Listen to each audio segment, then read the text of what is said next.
નમસ્કાર વિદ્યાર્થી મિત્રો, કેમ છો બધા? મજામાં? Good evening. ઓકે, આજના લાઈવ ક્લાસની અંદર આપ સૌનું હાર્દિક સ્વાગત છે. ઓકે, આજે આપણે નીટ બાયોલોજીની અંદર યુનિટ 4 પ્લાન્ટ ફિઝિયોલોજીનું એક ચેપ્ટર છે ફોટોસિન્થેસિસ વાળું. એની અંદર જે નીટના એમસીક્યુ છે આજે આપણે સોલ્વ કરવાના છીએ. ઓકે, તો જે પ્રકાશ સંશ્લેષણ વાળું ચેપ્ટર છે તમે જે એનું કન્ટેન્ટ ભણ્યા હોય તો તમે જાણતા હશો કે આ પ્રકાશ સંશ્લેષણ વનસ્પતિના કયા ભાગોમાં થાય છે. તો એને લગતા તમને શરૂઆતમાં એ ચેપ્ટરમાં કેટલાક પ્રારંભિક પ્રયોગો આપેલા છે. ત્યારબાદ આગળ એ હરિતકણની અંદર વનસ્પતિના પર્ણમાં જે અંગિકા છે એના કોષોમાં આ હરિતકણની અંદર પ્રકાશ સંશ્લેષણમાં જે શ્રમ વિભાજન જોવા મળે છે એમાં તમે આખું પ્રકાશ સંશ્લેષણને પ્રકાશ પ્રક્રિયા અને અંધકાર પ્રક્રિયા બે ભાગમાં વહેંચેલું છે.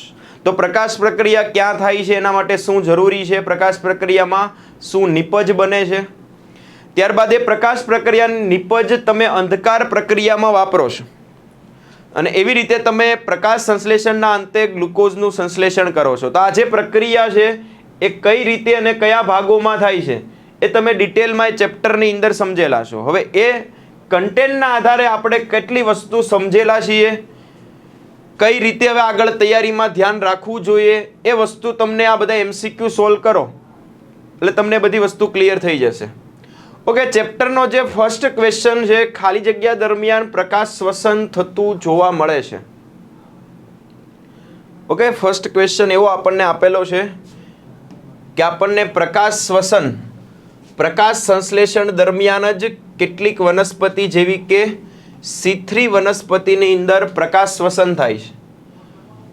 ઓકે, જો પ્રકાશ શ્વસન થાય તો આ વનસ્પતિમાં ખોરાક બનતો નથી. એક વ્યયકારક પ્રક્રિયા તમે ચેપ્ટરમાં કીધેલી છે. ઓકે, ત્યારબાદનો નેક્સ્ટ ક્વેશ્ચન એવો છે કે વનસ્પતિ કે જે પ્રકાશ શ્વસન ધરાવે છે. ઓકે, આગળ જ મેં કહી દીધેલું છે.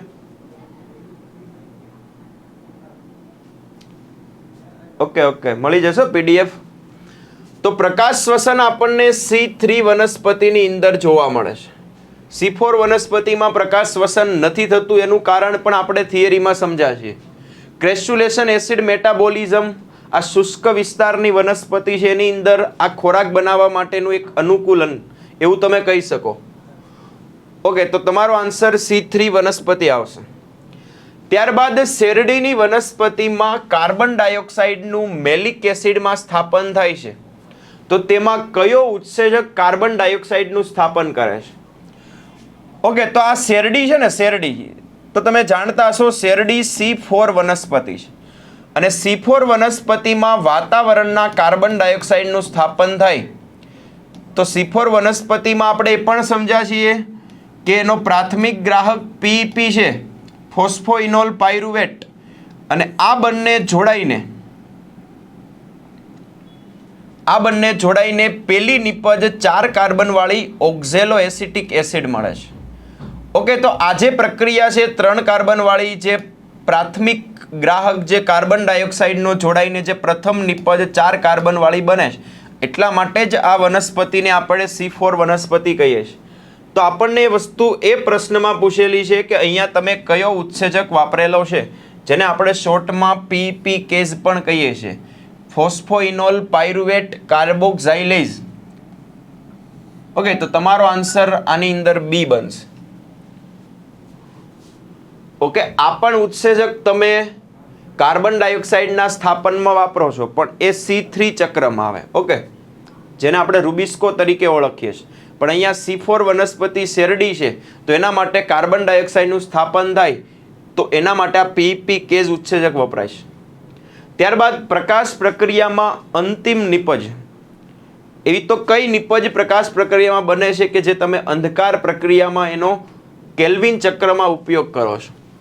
ઓકે, તો પ્રકાશ પ્રક્રિયામાં અચક્રીય ફોટોફોસ્ફોરીકરણ કરો ને તો તમને આ બે નિપજ મળે, ATP અને NADPH2. માત્ર ATP, માત્ર NADPH2 કે ઓક્સિજન આ વસ્તુ તમે નહીં કહી શકો. પ્રકાશ સંશ્લેષણની પ્રક્રિયા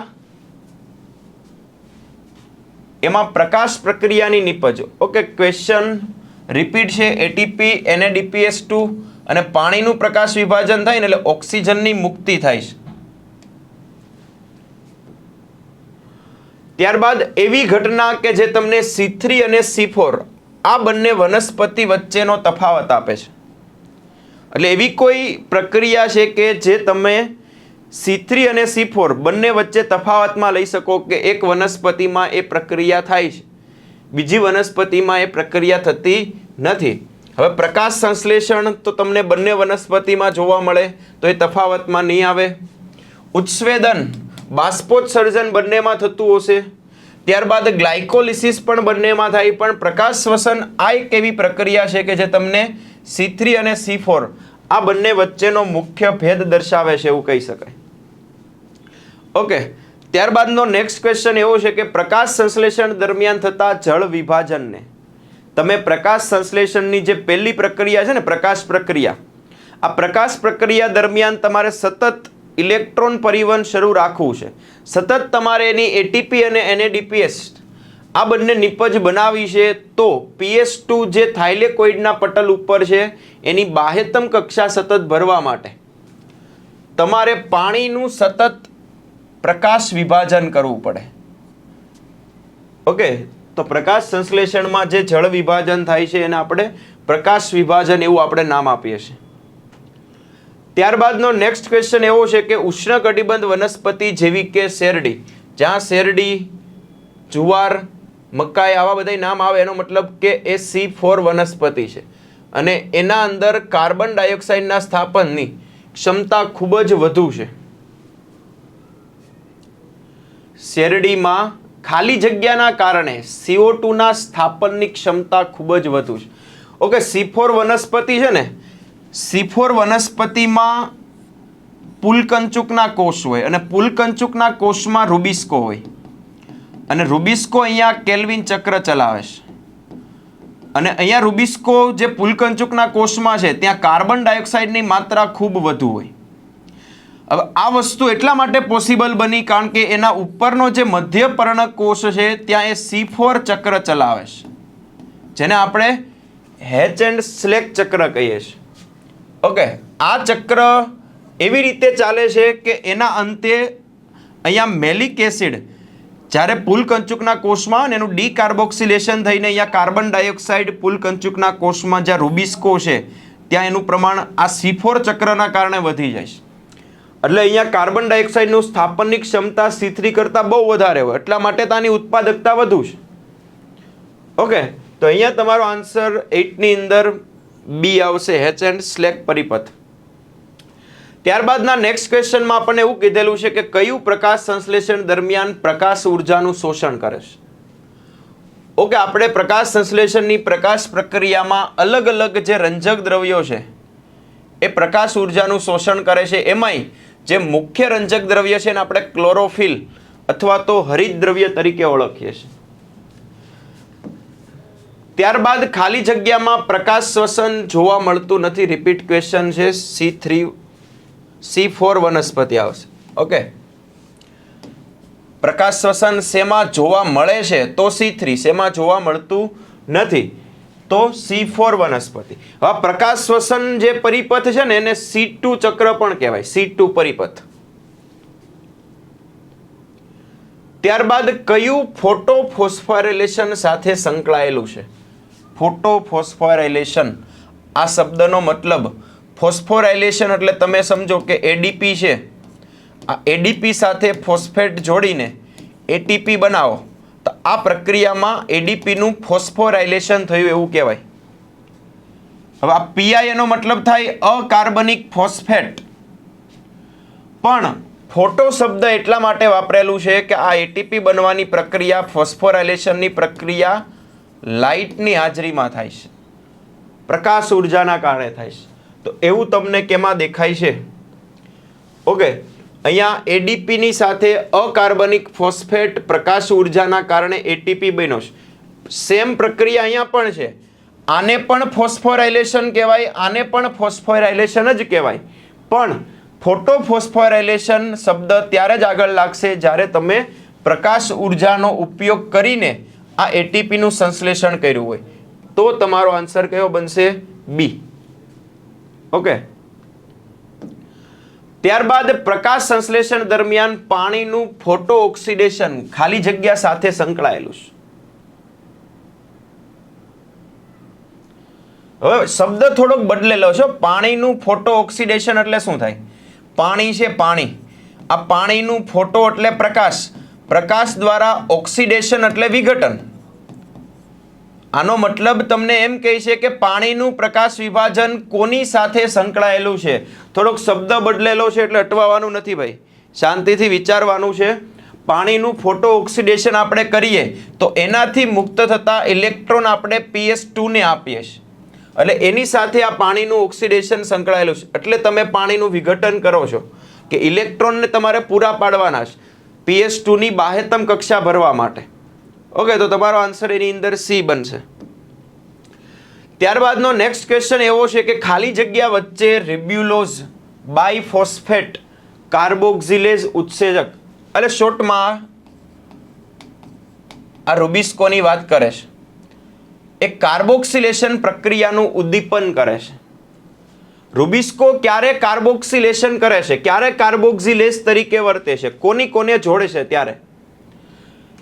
તો આ પ્રક્રિયામાં કાર્બન ડાયોક્સાઇડ અને RuBP ને જોડો છો તમે, અને પછી તમે 3 કાર્બનવાળી 2 નિપજ બનાવો છો PGA ની, ફોસ્ફોગ્લિસરાલ્ડિહાઇડ. તો અહીંયા જે રૂબિસ્કો છે કાર્બોક્સિલેશન પ્રક્રિયા કરે છે, RuBP નું કાર્બોક્સિલેશન કર્યું એમ કહેવાય, કારણ કે એની સાથે એને કાર્બન ડાયોક્સાઇડને જોડ્યો છે. ત્યારબાદ રંજક દ્રવ્ય તંત્ર જે 2 છે PS2, આમાં પ્રકાશ ઉર્જાનું સ્વીકારતું કેન્દ્ર, એટલે સ્વીકારતું કેન્દ્ર એનો મતલબ કે તમારા થાઇલેકોઇડના પટલ ઉપર જે PS2 આવેલો છે, આની અંદર જે અણુ પ્રક્રિયા કેન્દ્ર છે, અણુ પ્રક્રિયા કેન્દ્ર એટલે કે મુખ્ય રંજક દ્રવ્ય ક્લોરોફિલ એ જોવાનું, PS1 હોય કે PS2, મુખ્ય રંજક દ્રવ્ય કયું હોય? ક્લોરોફિલ એ. પણ બંનેમાં તફાવત એ છે કે PS1 હોય ને તો એની અંદર એનું મુખ્ય રંજક દ્રવ્ય ક્લોરોફિલ એ 700 નેનોમીટર વાળી જે તરંગ લંબાઈનો પ્રકાશ હોય એનું વધારે શોષણ કરે, પણ PS2 માં 680, એટલે PS2 ને આપણે P680 તરીકે પણ ઓળખીએ છીએ, કારણ કે એનો ક્લોરોફિલ એ વધુ 680 નેનોમીટરની તરંગ લંબાઈનો પ્રકાશ હોય એનું શોષણ કરે છે. ઓકે, ત્યારબાદ પ્રકાશ સંશ્લેષણ માટે આવશ્યક શરતો, જરૂરી શરતો, એટલે એનો મતલબ એવો કહે છે કે પ્રકાશ સંશ્લેષણ ઉપર અસર કરતા પરિબળો, જે આપણે લાસ્ટ ચેપ્ટરનો લાસ્ટ ટોપિક છે પ્રકાશ સંશ્લેષણ ઉપર અસર કરતા પરિબળો, તો તાપમાન પણ અસર કરે, પ્રકાશ પણ અસર કરે, હરિતદ્રવ્યની માત્રા, પાણીનું પ્રમાણ, કાર્બન ડાયોક્સાઇડ, આ બધી જ વસ્તુ પ્રકાશ સંશ્લેષણ માટે આવશ્યક છે. જો પ્રકાશ નહીં મળે પૂરતો તો પણ એના દર ઉપર અસર થાય. તાપમાન પણ પ્રકાશ સંશ્લેષણમાં સંકળાયેલા ઉત્સેચક છે એના ઉપર અસર કરે છે. હરિતદ્રવ્યનું પ્રમાણ, ક્લોરોફિલનું પ્રમાણ વધુ હશે એમ પ્રકાશનું શોષણ વધુ થાય. પાણી વગર તમે PS2 બાહ્યતમ કક્ષામાં ઇલેક્ટ્રોન ભરી નહીં શકો. કાર્બન ડાયોક્સાઇડ વગર તો પ્રકાશ સંશ્લેષણ થવાનું જ નથી, કારણ કે એ તો પ્રક્રિયક છે. એટલે ઉપરના બધાય તમારા માટે પ્રકાશ સંશ્લેષણની જરૂરિયાતો કહેવાશે. ત્યારબાદ કઈ પ્રક્રિયામાં પ્રકાશ ઉર્જાનું રાસાયણિક ઉર્જામાં રૂપાંતરણ થાય છે? આ વ્યાખ્યાત છે પ્રકાશ સંશ્લેષણની. ત્યારબાદ ઉત્સેચક પ્રકાશ સંશ્લેષી C4 ચક્રનું ઉદ્દીપન કરે છે. તમે C4 ચક્ર ચલાવો છો તો એના માટે કયો ઉત્સેચક જરૂરી છે? તમારે કાર્બન ડાયોક્સાઇડ અને આગળ મેં વાત કરી જ દીધી છે આ PEP ને જોડવા છે. અહીંયાથી C4 ચક્રની શરૂઆત થાય અને એના માટે આ ઉત્સેચક છે PPCase, PP કાર્બોક્સિલેઝ. ઓકે, ત્યારબાદનો નેક્સ્ટ ક્વેશ્ચન એવો છે કે કયું પ્રોટીન પૃથ્વી પર પુષ્કળ પ્રમાણમાં જોવા મળે છે? સૌથી વધુ પ્રભાવી પ્રોટીન. કારણ કે જેટલી પણ વનસ્પતિ સૃષ્ટિમાં જે સજીવો છે આ બધા જ સજીવોની અંદર પ્રકાશ સંશ્લેષણ થતું હોય અને પ્રકાશ સંશ્લેષણ કેલ્વિન ચક્ર વગર ન થાય. એટલે વનસ્પતિના જેટલા પણ કોષો, આ દરેક કોષોની અંદર આ ઉત્સેચક હોય અને આ ઉત્સેચક એક પ્રકારનું પ્રોટીન છે. એટલે પૃથ્વી પર આવેલું સૌથી વધુ પ્રમાણમાં જોવા મળતું પ્રોટીન એટલે કોણ? આ રૂબિસ્કો ઉત્સેચક. ઓકે, ત્યારબાદ C3 વનસ્પતિમાં પ્રથમ સ્થાયી નિપજ, ખાસ તમે C3 ચક્ર હોય, C3 વનસ્પતિ, C4 વનસ્પતિ, આ બધામાં પહેલી નિપજ કઈ બને છે, પ્રાથમિક ગ્રાહક કોણ છે, આ બધી વસ્તુ એના કાર્બનની સંખ્યા યાદ રાખવાનું છે. ઓકે, તો C3 વનસ્પતિમાં પ્રથમ સ્થાયી નિપજ 3 કાર્બન વાળી ફોસ્ફોગ્લિસરિક એસિડ PGA બને છે. 3 કાર્બન વાળી PGA ના 2 અણુ બનાવીએ છીએ. ઓકે, તો તમારો આન્સર એની અંદર એ આવશે. ઓકે, ત્યારબાદનો નેક્સ્ટ ક્વેશ્ચન એવો છે કે પ્રકાશ સંશ્લેષણમાં કાર્બન ડાયોક્સાઇડનો પ્રાથમિક ગ્રાહી એને કહેવાય કે પ્રકાશ સંશ્લેષણનું જે ફર્સ્ટ સ્ટેપ થતું હોય, એટલે કે અહીંયા કેલ્વિન ચક્રની વાત કરે છે, તેમાં કાર્બન ડાયોક્સાઇડ રૂબિસ્કો RuBP સાથે જોડે છે, તો આ એનો પ્રાથમિક ગ્રાહક કહેવાય. ઓકે, ત્યારબાદ પ્રકાશ સંશ્લેષણનો પ્રથમ તબક્કો કયો છે? તમારે પ્રકાશ સંશ્લેષણ કરવું છે તો સૌથી પહેલી સ્ટેપ કયું થવું જોઈએ? ઓકે, ડાયરેક્ટ અંધકાર પ્રક્રિયામાં C3 C4 ચક્ર નહીં થાય, એ તમારે C3 અને C4 આ બંને ચક્ર ચલાવવા, કારણ કે આ બંને અંધકાર પ્રક્રિયા છે, અને આ અંધકાર પ્રક્રિયાનો આધાર શેના ઉપર હોય? પ્રકાશ પ્રક્રિયા ઉપર. તો પ્રકાશ પ્રક્રિયાથી પ્રકાશ સંશ્લેષણની શરૂઆત થાય. તો આની અંદર સૌથી પહેલા ક્લોરોફિલ જે અણુ છે એના ઇલેક્ટ્રોનનું પ્રકાશ દ્વારા ઉત્તેજના મળે, ત્યાંથી શરૂઆત થાય.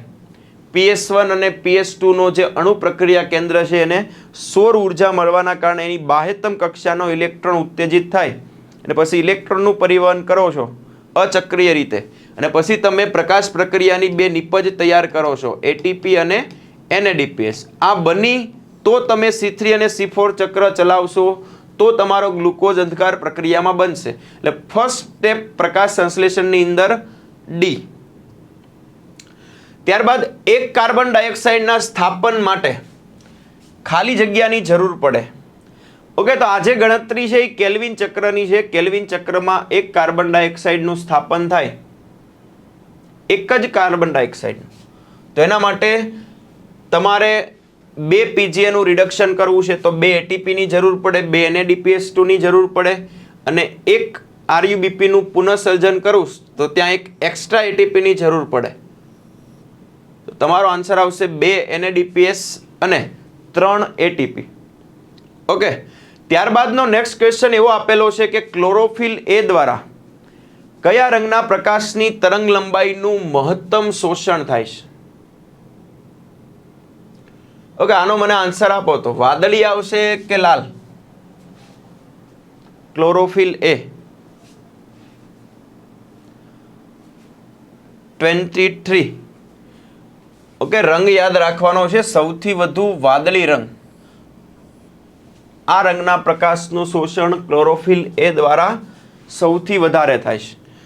ઓકે, ત્યારબાદનો નેક્સ્ટ ક્વેશ્ચન એવો આપણે આપેલો છે કે ખાલી જગ્યાના સંશ્લેષણ દરમિયાન ઇલેક્ટ્રોનની અતિ ઉર્જાનો ઉપયોગ થાય છે. ઓકે, ઇલેક્ટ્રોનની અતિ ઉર્જાનો ઉપયોગ એટલે કે ઇલેક્ટ્રોન જ્યારે ગતિ કરે છે અલગ અલગ વિજાણુ વાહકો દ્વારા, ત્યારે આપણે એના ઇલેક્ટ્રોન જે ઉર્જા ગુમાવે છે એ ઉર્જાનો ઉપયોગ કરીને તમે કંઈક કરેલું છે. જેમ કે તમે થાઇલેકોઇડના પટલ ઉપર PS2 નો ઇલેક્ટ્રોન જ્યારે ઉધ્વગમન પામીને ETSમાં વહન પામે ત્યારે ઇલેક્ટ્રોન ઉર્જા જે ગુમાવે છે એનો ઉપયોગ કરીને તમે ADPનું ફોસ્ફોરીકરણ કરો છો અને શું તૈયાર કરો છો? ATP. આ વસ્તુ પૂછેલી છે પ્રશ્નમાં. ઓકે, તો તમારા માટે એ આન્સર બનશે કે ADP અને PI માંથી તમે ATP બનાવો છો. ઓકે, ધ્યાનથી સમજવાનું છે, આવડતું હોય તો એ ઉતાવળ નથી કરવાની. ઓકે, તમે થિયરી ભણેલા છો એટલે કન્સેપ્ટ ઉપરથી તમને MCQ ફટાફટ આવડશે, પણ કોઈક વાર ઉતાવળમાં ભૂલ થઈ જશે. ઓકે, ખાલી જગ્યામાં ક્લોરોફિલ A જોવા મળશે. હવે પહેલો પ્રશ્ન એવો આપ્યો કે બધી ઓક્સિજન મુક્ત કરતી પ્રકાશ સંશ્લેષી પ્રકારની વનસ્પતિ, માત્ર ઉચ્ચ કક્ષાની વનસ્પતિ કે જે પ્રકાશ સંશ્લેષણ દર્શાવે છે, ત્યારબાદ બધા જ પ્રકાશ સંશ્લેષી સુકોષ કેન્દ્રી. ઓકે, આ ઓપ્શન બધાય વાંચો ને તો કંઈકમાં એવું લાગે કે નહીં આ આવશે. પણ હજી તમારે શાંતિથી વિચારીને આન્સર આપવાનો છે.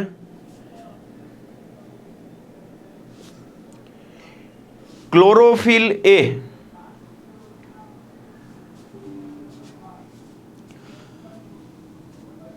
ઓકે, ખાલી તમે એવું ન કહી શકો કે ઓક્સિજન મુક્ત કરતી પ્રકાશ સંશ્લેષી પ્રકારની વનસ્પતિ ઉચ્ચ કક્ષામાં જ ખાલી હોય એવું ન હોય. લીલ પાસે પણ ક્લોરોફિલ એ હોય.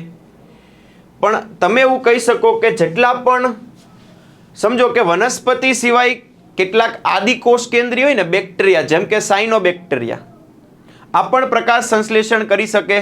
તો એ તો વનસ્પતિ નથી, એ તો બેક્ટેરિયા છે. એની પાસે ક્લોરોફિલ એ છે. એનો મતલબ કે જેટલા પણ પ્રકાશ સંશ્લેષી અને સુકોષ કેન્દ્રી સજીવો છે, અહીંયા લખવું જોઈએ હજી આદિકોષ કેન્દ્રી સજીવો અથવા તો ખાલી સજીવો લખવું જોઈએ. ઉચ્ચ કક્ષાની વનસ્પતિ લખવું, આ આન્સર સીધા જ નીકળી જશે. અને અહીંયા ખાલી વનસ્પતિ લખેલું છે, ખાલી વનસ્પતિ નહીં, બેક્ટેરિયા પણ પ્રકાશ સંશ્લેષણ કરે. ત્યારબાદ C4 વનસ્પતિના પર્ણોમાં ખાલી જગ્યાના કોષોમાં કાર્બન ડાયોક્સાઇડના સ્થાપન દરમિયાન મેલિક એસિડનું સંશ્લેષણ થાય છે. મેલિક એસિડ તમે ક્યાં બનાવ્યું ભાઈ? મેલિક એસિડ ઓકે, આવી રીતે મધ્ય પર્ણનો કોષ હતો, પછી પુલકંચુકનો કોષ હતો. તમારી પાસે આન્સર તો આ બે જ આવશે, કાં તો એ અથવા તો ડી. કાર્બન ડાયોક્સાઇડનું સ્થાપન થાય, પહેલાં તમે એને PEP સાથે જોડો છો, એટલે પહેલાં OAA બનાવો. આ OAA 4 કાર્બનવાળો જ મેલિક એસિડમાં રૂપાંતરણ થાય છે. કયા કોષમાં? મધ્ય પર્ણના કોષમાં. પછી મેલિક એસિડ જાય છે પુલકંચુકના કોષમાં. ક્યાં બન્યો એ પૂછેલું છે. મેલિક એસિડ બને મધ્ય પર્ણના કોષમાં. 26 ખબર પડી?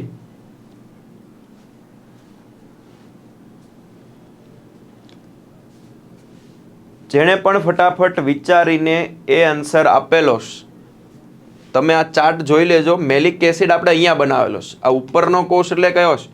મધ્ય પર્ણનો કોષ. ઓકે, ત્યારબાદ વનસ્પતિ દ્વારા કાર્બન ડાયોક્સાઇડનું ગ્રહણ અને ઓક્સિજન મુક્ત કરવાની ઘટના, એને આપણે પ્રકાશ સંશ્લેષણ તરીકે ઓળખીએ છીએ. રંજક દ્રવ્ય 2, રંજક દ્રવ્ય 2 કેમાં જોવા મળે? PS2. ઓકે, PS2 તમને સ્ટ્રોમા એટલે કે આધારક, મેટ્રિક્સ જે કણાભ સૂત્રમાં હોય, ઓક્સિઝોમ્સ પણ નહીં આવે. તમને ખબર છે કે હરિતકણની અંદર જે ગ્રાના છે, ગ્રેના નહીં પણ ગ્રાના, એમાં થાઇલેકોઇડની આવી થપ્પી હોય, અને આ થાઇલેકોઇડના પટલ ઉપર તમને PS2 જોવા મળશે. ઓકે, ત્યારબાદનો નેક્સ્ટ ક્વેશ્ચન એવો છે કે વનસ્પતિમાં પ્રકાશ સંશ્લેષણ દરમિયાન કાર્બન ડાયોક્સાઇડને ગ્રહણ કરવામાં આવે છે એવું કહી શકો. ઓક્સિજન ગ્રહણ નહીં આવે, ઓક્સિજન ગ્રહણ નહીં આવે, કાર્બન ડાયોક્સાઇડ મુક્ત નહીં આવે. ઓકે, આ વસ્તુ તમે સિલેક્ટ કરી શકો. ત્યારબાદનો નેક્સ્ટ ક્વેશ્ચન એવો છે કે ખાલી જગ્યા દ્વારા પ્રકાશ સંશ્લેષણમાં હાઇડ્રોજનનું સ્થળાંતરણ પ્રકાશ પ્રક્રિયામાંથી અંધકાર પ્રક્રિયામાં થાય છે. એવો તો તમે કયો અણુ પ્રકાશ પ્રક્રિયામાં બનાવ્યો કે એ હાઇડ્રોજન છે જે તમે અંધકાર પ્રક્રિયામાં વાપરવાના છે? આખો અણુ નથી વાપરતા, એમાં તમે હાઇડ્રોજન દાખલ કર્યો. મેં ચેપ્ટર ચલાવતી વખતે કીધું હતું કે આપણે થાઇલેકોઇડના પોલાણની અંદર પાણીનું પ્રકાશ વિભાજન કરીએ છીએ. આ ઓક્સિજન તો આ જ પ્રક્રિયામાં વાતાવરણમાં મુક્ત થઈ ગયો, પણ આ જે હાઇડ્રોજન છે એને તમારે NADP સાથે જોડીને એના NADPS બનાવવાના છે. એટલે આ એક નિપજ છે. બીજું તમે ETS કરીને, ઇલેક્ટ્રોન પરિવહન કરીને ATP બનાવ્યો. તો આ બંને નિપજ તમે અંધકાર પ્રક્રિયામાં વાપરો છો. તો હાઇડ્રોજન કેમાં છે? NADPમાં જોડ્યા છે. કેમાં જોડ્યા? આપણે આની સાથે જોડીને પ્રકાશ પ્રક્રિયામાંથી અંધકાર પ્રક્રિયામાં હાઇડ્રોજનનું સ્થળાંતરણ કરીએ છીએ. ઓકે, ત્યારબાદ ગ્લુકોઝ અથવા તો એને હેક્ઝોઝ પણ કહી શકો, 6 કાર્બનવાળી શર્કરા છે. એક અણુ ઉત્પન્ન કરવા માટે કેટલા કેલ્વિન ચક્ર હરિતકણના આધારકમાં તમે ફેરવો છો? ઓકે, સંશોધન એવું કહે છે કે એક જ સાથે હરિતકણમાં 6 કેલ્વિન ચક્રની નિપજ ભેગી થાય ત્યારે એક ગ્લુકોઝ બને છે અને બાકી બધા જે કાર્બનિક સંયોજનો બાકી રહી ગયા એનું આરયુબીપીનું પુનઃસર્જન થઈ જશે. ત્યારબાદનો નેક્સ્ટ ક્વેશ્ચન એવો છે કે ખાલી જગ્યા અંધકાર પ્રક્રિયાની પ્રથમ પ્રક્રિયા છે. ઓકે, તમારે અંધકાર પ્રક્રિયા કરવી છે તો પહેલું સ્ટેપ તમે કયું કરો છો એ તમને પૂછેલું છે. ઓકે, અંધકાર પ્રક્રિયા પછી C3 હોય કે C4, પહેલું સ્ટેપ તમે C3 ની અંદર આરયુબીપી સાથે કાર્બન ડાયોક્સાઇડ જોડીને શરૂ કરો છો અને C4 માં પીપી સાથે કાર્બન ડાયોક્સાઇડ જોડો છો. તો આ આરયુબીપી અને પીપી નું શું થયું કહેવાય? એનું થયું કહેવાય કાર્બોક્સિલેશન. તમે કેલ્વિન ચક્ર લઈ લો, C4 ચક્ર લઈ લો, પહેલું સ્ટેપ એમાં તમે કાર્બોક્સિલેશન નું કરો છો. ત્યારબાદ ફોટોફોસ્ફોરાઇલેશન એમાં એડીપી માંથી એટીપી બને છે. ત્યારબાદ પ્રકાશ શ્વસન ખાલી જગ્યા દ્વારા ઉત્તેજિત થાય.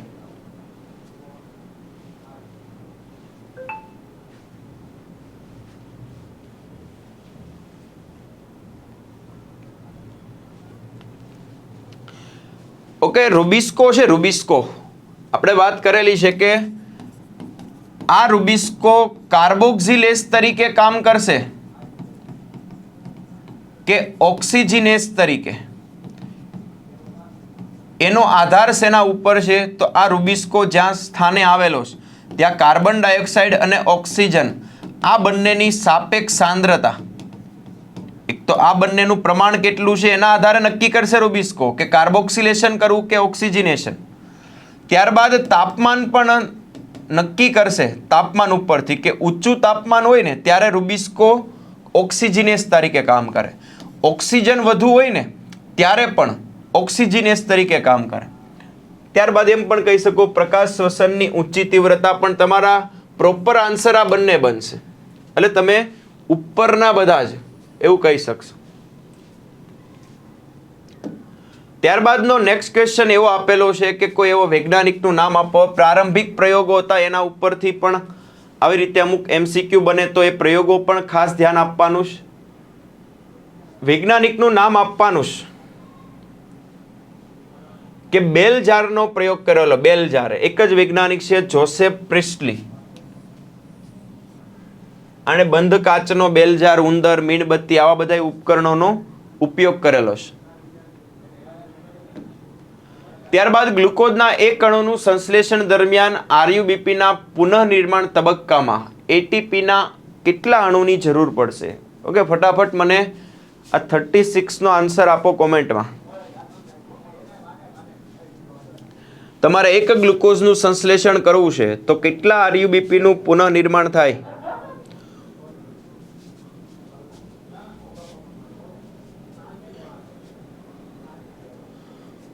ઓકે, જેટલાએ પણ સી આન્સર કીધેલો છે હજી ધ્યાનથી બે વાર પ્રશ્ન જો.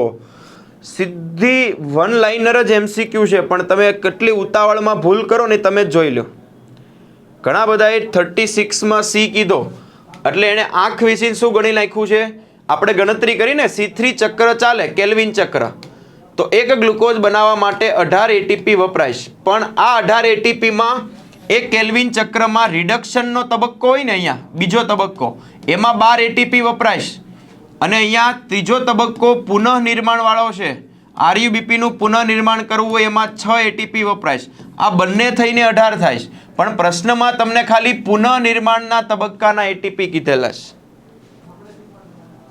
અમિતભાઈ, ગ્લુકોઝના એક અણુનું સંશ્લેષણ તમે 30 કીધા, એ કોના ગણી લીધા? C4 ના ગણી લીધા, પણ તમને ખાલી આરયુબીપીનું પુનઃનિર્માણનો તબક્કો કરવો છે. એક ગ્લુકોઝ બનાવવા માટે 6 આરયુબીપીનું પુનઃનિર્માણ થાય તો કેલ્વિન ચક્ર 6 વાર ફરે.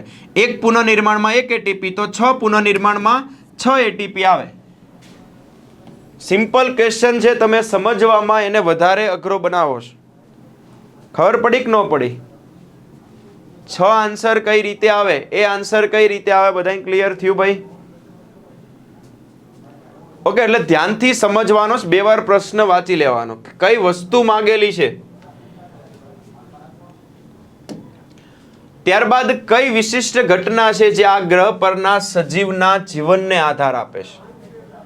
ઓકે, પૃથ્વી ઉપર જેટલા પણ સજીવો છે, આ સજીવો જેના ઉપર નભેલા છે પોષણની દ્રષ્ટિએ, તો એ બધાયનો આધાર પ્રકાશ સંશ્લેષણ છે. ભલે કોઈ વિષમપોષી સજીવો હોય, પ્રકાશ સંશ્લેષણ નથી કરતા, તો આનો પણ આધાર પ્રત્યક્ષ કે પરોક્ષ રીતે કોના ઉપર હોય? સ્વયંપોષીઓ ઉપર જ હોય. એ પણ તમે જાણો છો. આપણો આધાર પણ પ્રત્યક્ષ કે પરોક્ષ રીતે વિષમપોષી સજીવો પણ સ્વયંપોષી ઉપર જ આધાર રાખે છે. ત્યારબાદ માત્ર પ્રકાશ સંશ્લેષણ માટેના અભ્યાસ માટે વપરાતો કાર્બનનો સમસ્થાનિક આઇસોટોપ. ઓકે, આ એની વાત છે કે મેલ્વિન કેલ્વિને પ્રકાશ સંશ્લેષણની અંધકાર પ્રક્રિયાનો અભ્યાસ કરવો હતો, તો એના માટે રેડિયોએક્ટિવ સમસ્થાનિક, એનો ભારે સમસ્થાનિક C14 નો ઉપયોગ કર્યો હતો. ઓકે, આપણે વાત કરી હતી. ત્યારબાદ પ્રકાશ સંશ્લેષણમાં આવેલી પ્રક્રિયાને અંધકાર પ્રક્રિયા પણ કહેવામાં આવે છે. કેમ? કઈ પ્રક્રિયાને અંધકાર પ્રક્રિયા પણ કહેવામાં આવે છે? એનું કારણ પૂછેલું છે. એનો મતલબ એવો નથી કે ખાલી અંધકાર દરમિયાન જ થાય છે. અંધકાર પ્રક્રિયાને અંધકાર પ્રક્રિયા એટલા માટે કીધી છે કારણ કે એમાં પ્રકાશની હાજરી જરૂર હોતી નથી. ઘણાનો એવો મગજ ચાલતો હશે કે આપણે પ્રકાશ પ્રક્રિયા એટલા માટે કીધી કારણ કે એમાં પ્રકાશ જરૂરી છે. તો અંધકાર પ્રક્રિયાને અંધકાર પ્રક્રિયા એટલા માટે નથી કીધી કે અંધકારમાં થાય છે. અંધકાર પ્રક્રિયા દિવસ અને રાત્રિ બંને દરમિયાન થાય છે. એને પ્રકાશ સાથે કે અંધકાર સાથે કોઈ લેવા દેવા નથી. એને લેવા દેવા છે એટીપી અને NADPS, આ પ્રકાશ પ્રક્રિયાની નિપજ સાથે. ઓકે, તો જેનો વિચાર આવો ચાલતો હોય એ આજથી બંધ કરી દેજો. ત્યારબાદનો નેક્સ્ટ ક્વેશ્ચન એવો છે કે ખાલી જગ્યાની મદદથી પ્રકાશ સંશ્લેષણની અંધકાર પ્રક્રિયાનો કાર્બન ડાયોક્સાઇડના પથને જાણી શકાયું છે. ઓકે, થોડોક ક્વેશ્ચન અલગ બનાવ્યો છે. બાકી આપણે જાણીએ છીએ કે કાર્બન ડાયોક્સાઇડમાં આ જે કાર્બન છે એ મેલ્વિન કેલ્વિને C14 નો ઉપયોગ કર્યો હતો.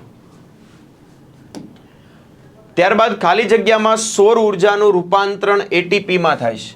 ઓકે, હજી આમાં પણ ઘણા ઝડપથી કહી દઈએ કે એટીપી, હવે અત્યારે તો આપણે જાણીએ છીએ કે પ્રકાશ સંશ્લેષણ ચેપ્ટર ભણીએ છીએ તો હરિતકણને લગતા જ પ્રશ્ન આવશે.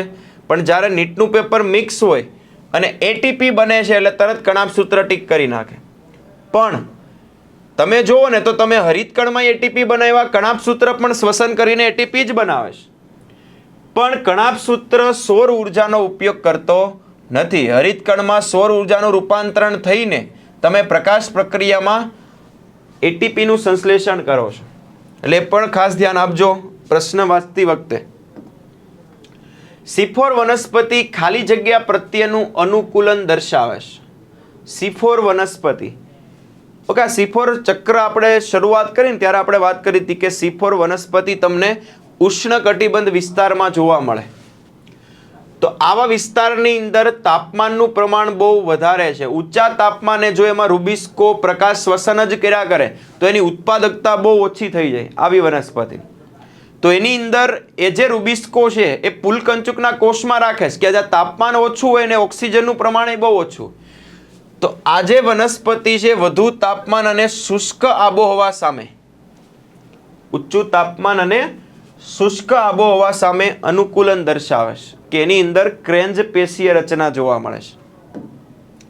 ત્યારબાદનો નેક્સ્ટ ક્વેશ્ચન એવો છે કે કાર્બન ડાયોક્સાઇડના રિડક્શનથી માંડીને શર્કરા બનવા સુધીની પ્રક્રિયાને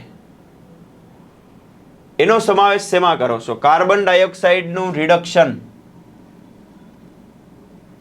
કાર્બન ડાયોક્સાઇડનું રિડક્શન એટલે કાર્બન ડાયોક્સાઇડને સાથે તમે હાઇડ્રોજન જોડો તો આનું થયું રિડક્શન.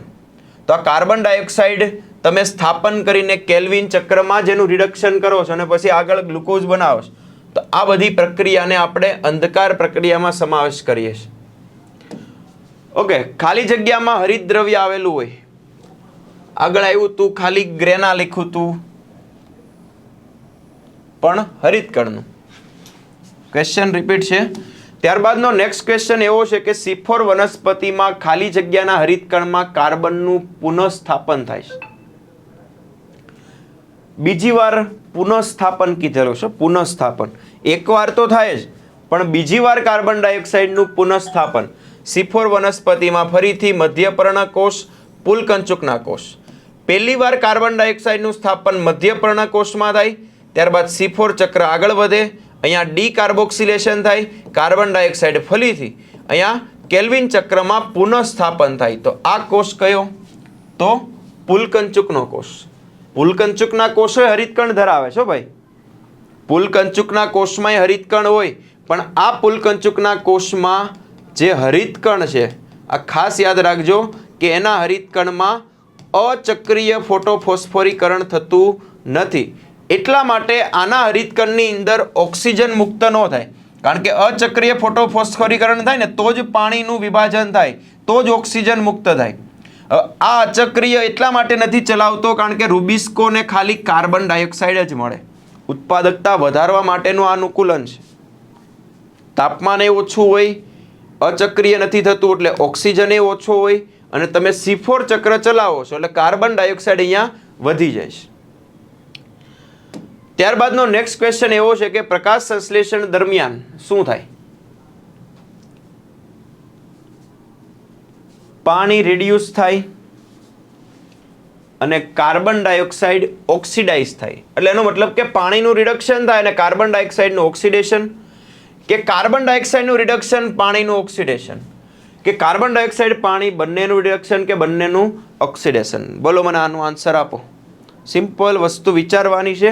2 સ્લાઇડ પહેલાં જ મેં તમને કીધું કે કોનું શું થાય છે.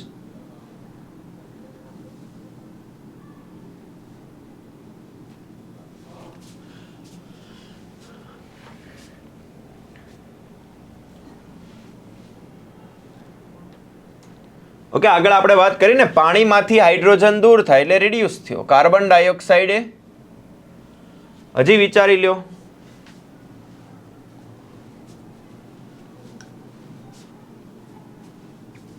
આગળ હવે ક્વેશ્ચન આવ્યો તો આને લગતો. કાર્બન ડાયોક્સાઇડના રિડક્શનથી માંડીને, એટલે અંધકાર પ્રક્રિયામાં કાર્બન ડાયોક્સાઇડ હાઇડ્રોજન મેળવે છે. કાર્બન ડાયોક્સાઇડનું રિડક્શન થાય છે. હવે સિમ્પલ વસ્તુ વિચારી લેજો કે આ પાણીનો અણુ છે, પાણીમાંથી હાઇડ્રોજન દૂર થયો, આ હાઇડ્રોજનને તમે NADP સાથે જોડી દીધો એટલે NADPH2 બની ગયું. ઓકે, હવે આ તમે લઈ ગયા અંધકાર પ્રક્રિયામાં, કારણ કે આ પાણીનું પ્રકાશ વિભાજન પ્રકાશ પ્રક્રિયામાંથી. આને તમે અંધકાર પ્રક્રિયામાં કાર્બન ડાયોક્સાઇડના રિડક્શન માટે વાપર્યો છે. ઓકે, આના પાસેથી હાઇડ્રોજન લઈને આને આપી દીધો, તો જે હાઇડ્રોજન મેળવે એનું શું થાય, જે હાઇડ્રોજન ગુમાવે એનું શું થાય, એવું પૂછે છે. ઓકે, આન્સર તમારો એ નહીં આવે. જેટલા પણ વિચાર્યું છે સિમ્પલ વસ્તુ છે. પાણીમાંથી હાઇડ્રોજન દૂર થયો એટલે પાણીનું ઓક્સિડેશન થયું અને હાઇડ્રોજન ગુમાવ્યો. કાર્બન ડાયોક્સાઇડે હાઇડ્રોજન મેળવેલો છે એટલે એનું શું થયું, રિડક્શન. ખબર પડી કે ન પડી?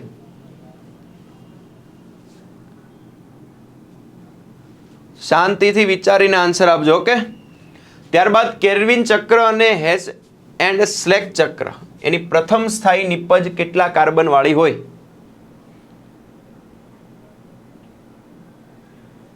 બધાને ખબર હશે કેલ્વિન ચક્ર 3 કાર્બન વાળી અને C4 ચક્ર, એટલે જ એને આપણે C4 કહીએ કે 4 કાર્બન વાળી પેલી નિપજ OA અને પેલામાં PGA બને છે. ત્યારબાદનો નેક્સ્ટ ક્વેશ્ચન એવો છે કે પ્રકાશ સંશ્લેષણમાં કાર્બન ડાયોક્સાઇડ ખાલી જગ્યા સાથે સંયોજાય છે. કાર્બન ડાયોક્સાઇડ કોની સાથે જોડાણો? તો એ તમને પૂછેલું છે, તો તમને ખબર છે RuBP સાથે જોડાય છે, અથવા તો C4 વનસ્પતિ હોય તો PEP સાથે જોડાય. PEP તમને ઓપ્શનમાં નથી આપેલું. ત્યારબાદનો નેક્સ્ટ ક્વેશ્ચન એવો આપેલો, સૌથી વધુ કાર્યક્ષમ પ્રકાશ સંશ્લેષણ અને પુલકંચુકની હાજરી ધરાવતું હરિતકણ કોનું લક્ષણ છે? વધુ કાર્યક્ષમ પ્રકાશ સંશ્લેષણ એટલે વધુ ઉત્પાદકતા, અને પુલકંચુકના કોષો ધરાવે છે, ક્રેન્જ પેશીય રચના ધરાવે છે, C4 વનસ્પતિ. ઓકે, ત્યારબાદ C4 પથના સંદર્ભમાં પ્રથમ તબક્કો, C4 વનસ્પતિમાં પહેલો તબક્કો કાર્બન ડાયોક્સાઇડ PEP સાથે જોડાય છે અને આગળ પછી 4 કાર્બન વાળી ઓક્ઝેલો એસિટિક એસિડ નિપજ બને છે. ત્યારબાદનો નેક્સ્ટ ક્વેશ્ચન એવો છે કે જો ક્લોરોફિલને બાળવામાં આવે તો શું બાકી રહેશે?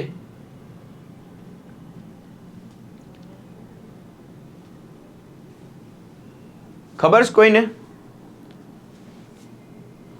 51 નો આન્સર ખબર છે?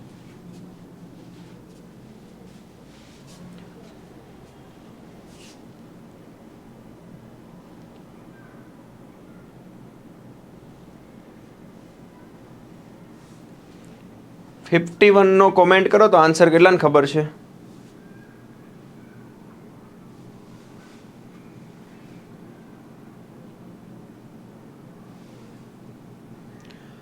ઓકે, આ વસ્તુ તમે ભણ્યા નથી કારણ કે જો કોઈને ચેપ્ટર ભણ્યા હોય, 11th ની અંદર એક ચેપ્ટર હતું ખનિજ પોષણ.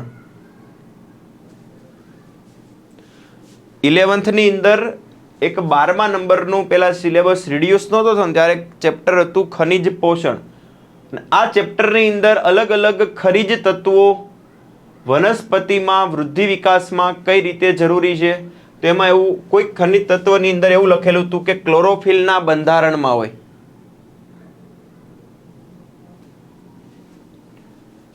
બારમું ચેપ્ટર હતું ને, ક્લોરોફિલના બંધારણમાં મેગ્નેશિયમ હોય એટલે તમે એને બાળો ને તો આ અકાર્બનિક ખનિજ તત્વ રાખ બની જાય અને એમાં જે કાર્બનિક ઘટકો એ બધાનું કાર્બન ડાયોક્સાઇડ થઈને દહન થઈ જાય. ઓકે, ત્યારબાદ ખાલી જગ્યામાં પ્રકાશ સંશ્લેષણ જોવા મળે છે. ઓકે, ત્યારબાદનો નેક્સ્ટ ક્વેશ્ચન એવો છે કે પ્રકાશ સંશ્લેષણની અંધકાર પ્રક્રિયા દરમિયાન શું થાય છે? ઓકે, આગળ થોડીક વાર પહેલા મેં ક્વેશ્ચન સમજાવ્યો હતો એટલે તમને આમાં ખબર પડી ગઈ હશે કે 53માં શું આન્સર આવશે. 53 ની અંદર શું આન્સર આવશે? ઓકે, તો અંધકાર પ્રક્રિયામાં તમે કાર્બન ડાયોક્સાઇડનું રિડક્શન કરીને ગ્લુકોઝ બનાવો છો, એક કાર્બનિક ઘટકમાં રૂપાંતરણ કરો છો. ત્યારબાદ હરિતકણ અને કણાભસૂત્રા બંનેમાં એટીપીના સંશ્લેષણ માટે રસાયણ શ્રુતિ અધિતર્ક કેમો ઓસ્મોટિક સિદ્ધાંત કેના ઉપર આધાર રાખે છે? ઓકે, આ વસ્તુ પણ તમે જાણો છો, બે ચેપ્ટરમાં ભણો છો કે આ બંનેમાં આ સિદ્ધાંત મુજબ તમારે જો એટીપી બનાવવા છે તો એના માટે પ્રોટોન ઢોળાંશ જરૂરી છે. ઓકે, ત્યારબાદનો નેક્સ્ટ ક્વેશ્ચન એવો છે કે C4 વનસ્પતિમાં ખાલી જગ્યામાં RUBP દ્વારા કાર્બન ડાયોક્સાઇડ ગ્રહણ કરવામાં આવે છે. C4 વનસ્પતિમાં ખાલી જગ્યામાં RUBP દ્વારા કાર્બન ડાયોક્સાઇડ ગ્રહણ કરવામાં આવે છે. ઓકે, તો આનો મતલબ એ કહે છે કે RUBP નું કાર્બોક્સિલેશન ત્યાં જ થાય જ્યાં કેલ્વિન ચક્ર થાય અને કેલ્વિન ચક્ર C4 વનસ્પતિમાં પુલ કંચુકના કોષમાં થાય છે કારણ કે રૂબિસ્કો ત્યાં છે. ઓકે, તો તમારા માટે આન્સર એની અંદર બી આવશે, પુલ કંચુકના કોષો. ત્યારબાદ પ્રકાશ શ્વસન ખાલી જગ્યામાં જોવા મળતું નથી.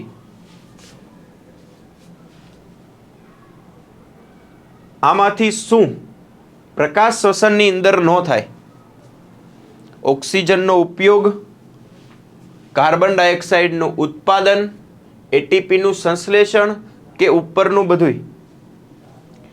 ઓકે, પ્રકાશ શ્વસન આને નામ એટલા માટે આપ્યું છે કે આ પ્રકાશની હાજરીમાં પ્રક્રિયા તો થઈ જ છે, પ્રકાશ સંશ્લેષણની જેમ હરિતકણમાં જ થાય છે, પણ આ પ્રક્રિયામાં ઓક્સિજન વપરાય છે અને આગળ કાર્બન ડાયોક્સાઇડ મુક્ત થાય છે એટલે આ બંને વસ્તુ તો થાય છે. પણ આને વ્યયકારક પ્રક્રિયા એટલા માટે કીધી કે આમાં શર્કરા કે એટીપી બનતું નથી, ઉલટાના એટીપી વપરાય છે એટલે આને આપણે વ્યયકારક પ્રક્રિયા કીધી છે પ્રકાશ શ્વસનને. ઓકે, તો કયું પાણીના પ્રકાશ વિભાજન માટેનું સ્થાન છે? પાણીનું પ્રકાશ વિભાજન તમે ક્યાં કર્યું એ વસ્તુ પૂછે છે. તમે જાણો છો કે અચક્રીય ફોટોફોસ્ફોરીકરણ દરમિયાન થાઇલેકોઇડના પોલાણની અંદર તમે પાણીનું પ્રકાશ વિભાજન કરો છો. રેડી ને? ત્યારબાદ આગળનો નેક્સ્ટ ક્વેશ્ચન એવો છે કે સાર્વત્રિક પ્રકાશ સંશ્લેષિત હરિતદ્રવ્ય કયું છે? સાર્વત્રિક, યુનિવર્સલ. હવે સમજો કે રંજક દ્રવ્યો, હરિતદ્રવ્ય ઘણા બધા છે. Chlorophyll A, B, D, E આવા અલગ અલગ નામ આપતા હોય. તમે વનસ્પતિ સૃષ્ટિ ચેપ્ટર ભણો તો એમાં આગળના લીલ ને બધાની અંદર અલગ અલગ ક્લોરોફિલના નામ આપતા હોય. પણ સાર્વત્રિક એને કહેવાનું કે જે બધાયમાં હોય છે અને એની જરૂરિયાત હોય છે. આના વગર પ્રકાશ સંશ્લેષણ થતું નથી, એટલે એને આપણે સાર્વત્રિક પ્રકાશ સંશ્લેષી હરિતદ્રવ્ય કહે છે. માછલી ઘરમાં લીલી વનસ્પતિઓ ખાલી જગ્યા માટે વિકસાવવામાં આવે છે.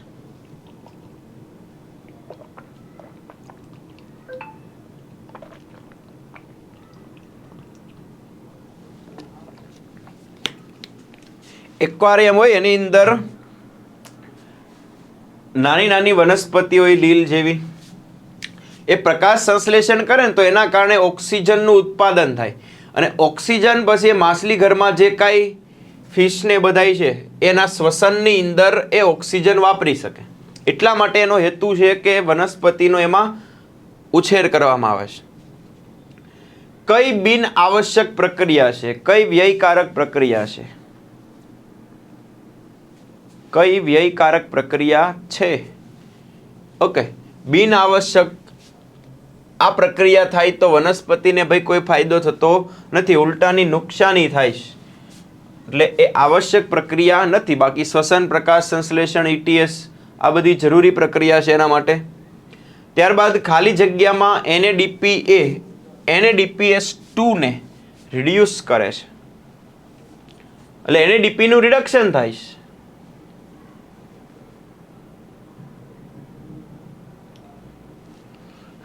આમાં કયો આન્સર આવશે?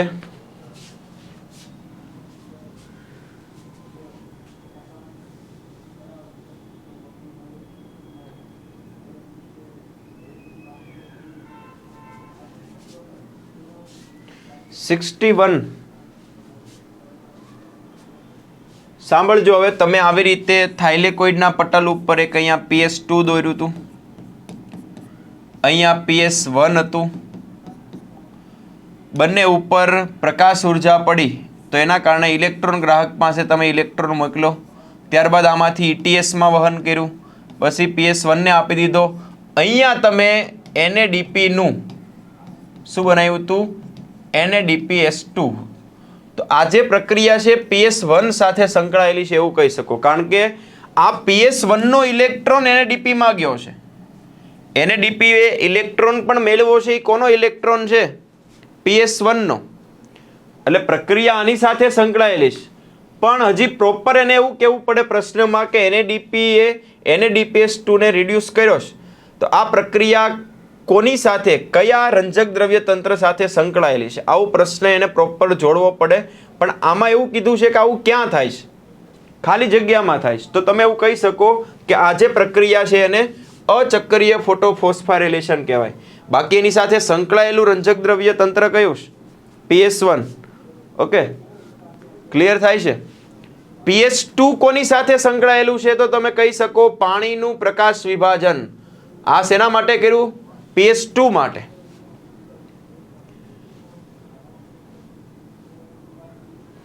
ત્યારબાદનો નેક્સ્ટ ક્વેશ્ચન એવો છે, ક્રેન્જ પેશીય રચનામાં વાહી પુલના કોષો ખાલી જગ્યા ધરાવે છે.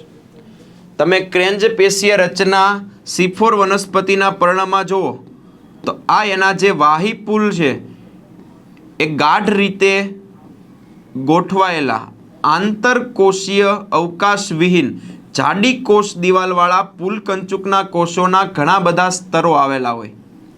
ઓકે, આને આપણે ક્રેન્જ પેશીય રચના કહીએ છીએ. ઓકે, આની અંદર હરિતકણો પણ હોય. તો આને લગતા વાક્ય આમાંથી કોઈ દેખાય છે? સમજો કે આની અંદર વધુ આંતરકોષીય અવકાશ. આમાં હું બોલ્યો એવા શબ્દ દેખાય: જાડી કોષ દિવાલ, આંતરકોષીય અવકાશ, ગેરહાજર અને પુષ્કળ સંખ્યામાં હરિતકણ. ઓકે, તો આ ક્રેન્જ પેશીય રચનામાં જે પુલકંચુકના કોષોની આ લાક્ષણિકતા છે, આ પણ ખાસ યાદ રાખવાનું છે. બાકી અહીંયા પાતળી કોષ દિવાલ કીધું, અહીંયા પાતળી છે, અહીંયા આંતરકોષીય અવકાશ, એટલે 3 ઓપ્શન એવી રીતે પણ ડિલીટ કરી શકો. તમારો આન્સર આની અંદર સી બનશે. કાર્બન ડાયોક્સાઇડ વનસ્પતિમાં C4 નો ઓકે થોડુંક ટ્વિસ્ટ થઈ ગયું છે. આને અહીંયા લઈ લેવાનું અને અહીંયા C4 વનસ્પતિમાં કાર્બન ડાયોક્સાઇડનો પ્રાથમિક ગ્રાહક તો PP છે, ફોસ્ફોઇનોલ પાયરુવેટ. ઓકે થોડુંક ટાઈપિંગ મિસ્ટેક છે, C4CO2 આગળ પાછળ થઈ ગયું છે. ત્યારબાદ ચય પ્રક્રિયામાં કોષ દ્વારા મળતી ઉર્જા એ કયા સ્વરૂપમાં ત્વરિત સંગ્રહ પામે છે?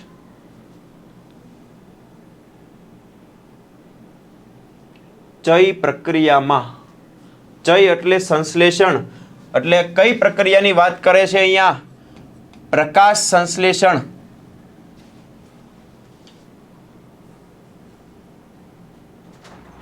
કયા સ્વરૂપમાં તમે ઉર્જાનો સંગ્રહ કરો છો એવું પૂછે છે. ઉર્જા કયા સ્વરૂપે આપણે સંચિત કરીએ છીએ? ગ્લુકોઝ, પાયરુવિક એસિડ, એડીપી કે એડીપી?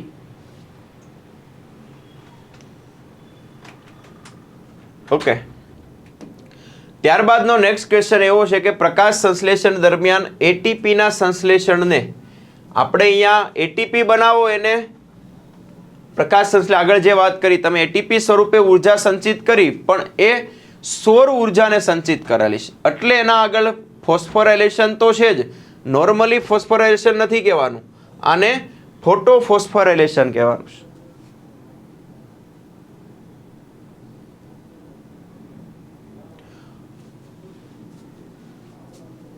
ઓકે જે સી કહે છે સી થોડીક આમાંય ટાઈપિંગ મિસ્ટેક છે, ABCD આવી રીતે છે. Okay very good. 65 નો આન્સર સી આવશે. અહીંયા સી ઓપ્શન છે, સી નીચે નથી.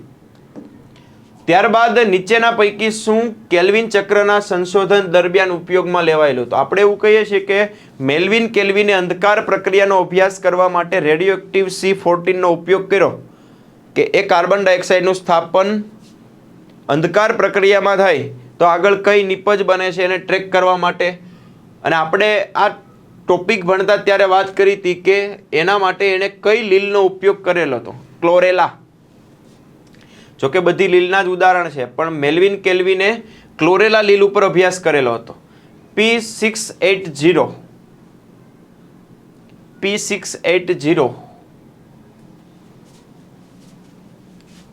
જેને આપણે PS2 એવું કહીએ છીએ, એનું બીજું નામ.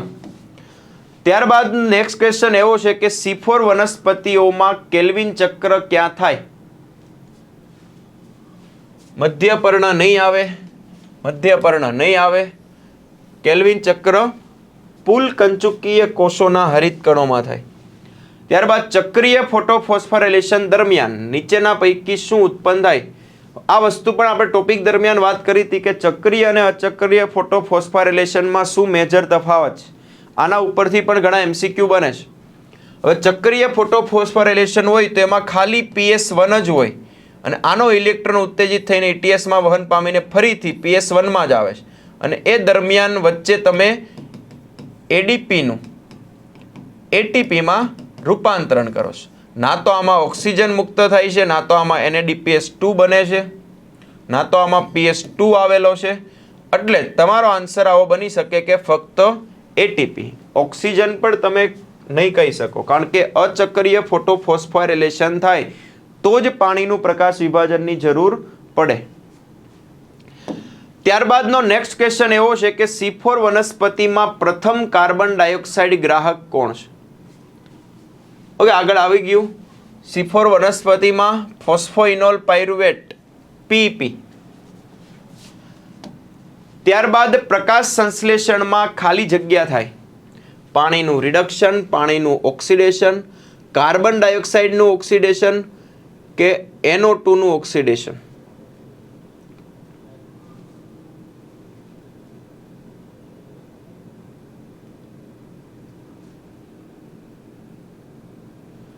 બોલો. આગળ મેં સમજાવ્યું તો એના ઉપરથી હવે તમને ખબર પડી ગઈ હશે કે પાણીનું રિડક્શન નથી થતું, કાર્બન ડાયોક્સાઇડનું રિડક્શન થાય છે, પાણીનું ઓક્સિડેશન થાય છે. કારણ કે આ ઓક્સિડાઇઝેબલ સંયોજન છે એમાંથી મુક્ત થતો હાઇડ્રોજન કાર્બન ડાયોક્સાઇડનું રિડક્શન કરે છે અને પછી તમારી શર્કરા ગ્લુકોઝ બને છે. આવું વાક્ય કોર્નેલિયસ વાન નીલે આપેલું છે. ઓક્સિડાઇઝેબલ સંયોજન એટલે પાણી, એમાંથી મુક્ત થતો હાઇડ્રોજન કાર્બન ડાયોક્સાઇડનું રિડક્શન કરે છે અને તમારો ગ્લુકોઝ બને છે. આવું કોર્નેલિયસ વાન નીલે કીધેલું છે. ત્યારબાદનો નેક્સ્ટ ક્વેશ્ચન એવો છે કે પ્રકાશ સંશ્લેષણમાં ગ્લુકોઝના એક અણુના સંશ્લેષણ માટે જરૂરી એટીપી અને NADPH2 ની સંખ્યા. ઓકે, તો અહીંયા જે સંખ્યા છે ખાલી કેલ્વિન ચક્રની વાત છે. 18 એટીપી અને 12 NADPH2 ની જરૂર પડશે. ત્યારબાદ C3 વનસ્પતિઓમાં પ્રકાશ સંશ્લેષણની પ્રથમ સ્થાયી નિપજ ફોસ્ફોગ્લિસરાલ્ડિહાઇડ PGA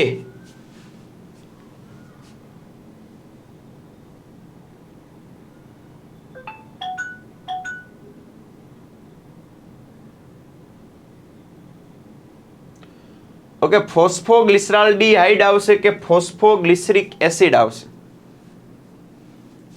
બોલો તો, સી આવશે કે ડી? 73 માં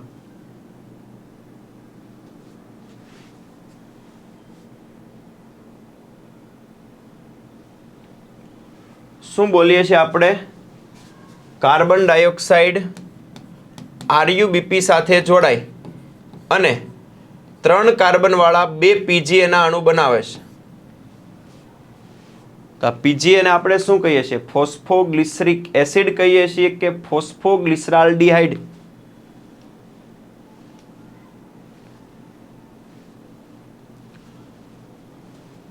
ઓકે, એને આપણે ફોસ્ફોગ્લિસરિક એસિડ એવું આપણે નામ આપીએ છીએ.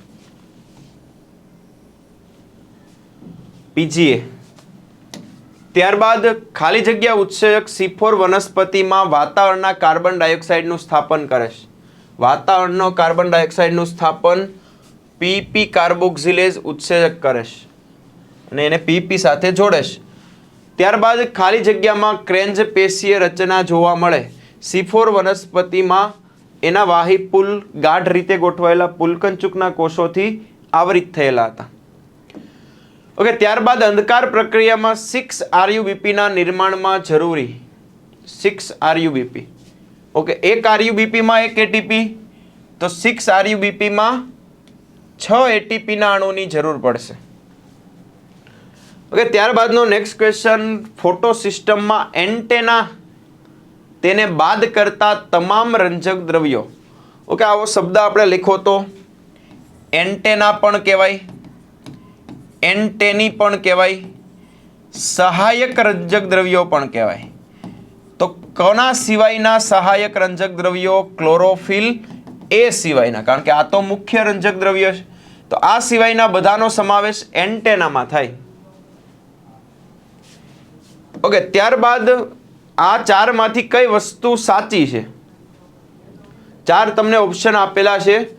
આંતરગ્રેનમ પટલમાં PS2 અને NADP રિડક્ટેઝ ગેરહાજર હોય તો આ વાત સાચી છે. સ્ટોમલ લેમિલી જ્યાં ચક્રીય ફોટોફોસ્ફોરીકરણ થાય ત્યાં ખાલી PS1 જ હોય. બીજું એવું કીધું કે ATPase ઉત્સેચકના 2 ભાગ F0 જે સ્ટ્રોમા તરફ હોય અને F1 થાઇલેકોઇડ પટલમાં ખૂંપેલો છે. ઉલટું કીધું છે, થાઇલેકોઇડના પટલમાં F0 ખૂંપેલો હોય ને F1 બહારની તરફ હોય, સ્ટ્રોમા તરફ. એટલે બીજું વાક્ય ખોટું છે. TW એન્જિલમેને ક્લેડોફોરા આવે. C4 ચક્રની પ્રથમ નિપજના ડીકાર્બોક્સિલેશનથી ડીકાર્બોક્સિલેશન નહીં આવે, કાર્બોક્સિલેશન આવશે. એટલે તમારો આન્સર બની ગયો. આની અંદર આન્સર એ આવશે. નીચેના ત્રણેયમાં ભૂલ છે ને? 78. હજી જેણે બીજા અન્ય આન્સર આપેલા છે, મેં તમને ભૂલ કહી દીધી. F0 સ્ટ્રોમા તરફ નો હોય, F0 પટલમાં ખૂંચેલો હોય, F1 સ્ટ્રોમા તરફ હોય, નીચેની તરફ. આમાં શું કીધું કે F1 ખૂંચેલો છે, એટલે આ વાક્ય ખોટું છે. ક્લેમિડોમોનાસ નહોતી, TW એન્જિલમેને ક્લેડોફોરા લીધી હતી. અને C4 ચક્રની પ્રથમ નિપજ બનાવવા માટે આપણે કાર્બોક્સિલેશન કરીએ છીએ. અહીંયા ડીકાર્બોક્સિલેશન લખેલું છે. ઓકે, એટલે તમારો આન્સર એમાં એ આવશે. ન્યૂનતમ માત્રાનો નિયમ કોણે આપ્યો તો? ચેપ્ટરની લાસ્ટમાં આપણે ભણ્યા હતા બ્લેકમેનનો નિયમ. ત્યારબાદ રૂબિસ્કો આપણને હરિતકણની અંદર જોવા મળે છે. ઓકે, તો આજે આપણે અહીંયા સુધી રાખવાનું છે. આગળના લેક્ચરથી આગળના MCQ ટુ બી કન્ટિન્યુ કરવાના છે. ઓકે, તો હજી ચેપ્ટરમાં તમે MCQ જે કાંઈ સોલ્વ કર્યા એના ઉપરથી તમને એવું લાગે કે આ ટોપિકને લગતા MCQમાં આ ટાઈપના જો પૂછાય તો મને ડાઉટ આવે છે, એનો મતલબ કે થિયરીમાં હજી તમારે પ્રોપર સમજવાની જરૂર છે, એક બે વાર હજી રીડિંગ કરવાની જરૂર છે. જ્યાં પ્રોબ્લેમ આવતો હોય એ વસ્તુનો તરત જ સોલ્યુશન કરવાનો છે કે MCQ કયા ટોપિકનો છે, કઈ લાઇનમાંથી MCQ બનેલો છે. તો એ ટોપિકને લગતી ફરીથી જે કાંઈ માહિતી છે એને રિકોલ કરી લેવાની છે. ઓકે, ક્લિયર બધાને? તો આજે આપણે અહીંયા સુધી રાખીએ છીએ. ફરીથી કાલે નવા લેક્ચરમાં નવા MCQ સાથે મળીશું. ત્યાં સુધી બધાને ગુડ નાઇટ.